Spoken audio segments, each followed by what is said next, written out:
Dès que tu as une malchance dans la vie, tu peux te retrouver du jour au lendemain dans une situation de pauvreté. Là. Je pense qu'il y a beaucoup de honte associée à ça. Là. Ouais. Peut-être à cause des préjugés. Ouais, c'est Ouais. ça. Ouais, On commence à se répondre.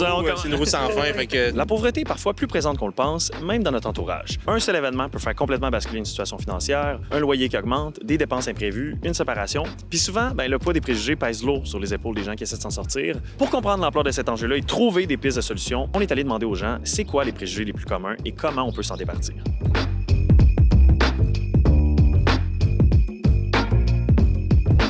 Selon toi, à partir de quel salaire on peut bien vivre au Québec? Eh, mon Dieu. 100 000. Ça prend au moins un salaire de 40 000. Quasiment 100 000 Quasiment 100 000 Ouais. Pour vous, c'est rendu quoi le visage de la pauvreté en 2025? J'ai envie de dire maintenant, c'est comme un peu. Ça peut toucher tout le monde au final. Ça peut arriver tellement vite, une séparation, des choses comme ça. Un conjoint malade ou encore une difficulté financière parce que tu as acheté une maison trop grosse pour toi, peu importe. Si tu perdais ton emploi demain, combien de mois tu pourrais survivre?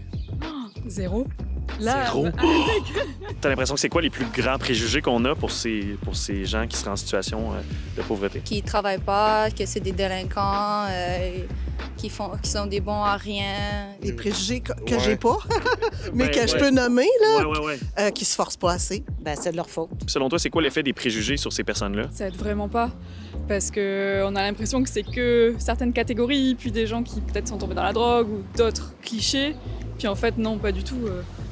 Surtout actuellement, quoi. Ça peut toucher beaucoup de monde. Donc, Ça les met à part de la société. Ils se sentent isolés. Ils ont peur de ne pas être soutenus, de ne pas avoir de ressources pour pouvoir essayer de s'en sortir. Qu'est-ce qu'on peut faire si on veut qu'il y en ait moins de préjugés dans notre société? Ben, sensibiliser les gens. l'éducation. Je pense qu'il faut vraiment se sensibiliser puis rester à l'écoute des gens. Moi, je me dis toujours, ça pourrait m'arriver n'importe quand. Est-ce que tu penses que de cesser d'avoir ces préjugés-là, ça pourrait être quelque chose qui les aide? Moi, d'après moi, je dirais que c'est la première étape à faire dans ce processus-là.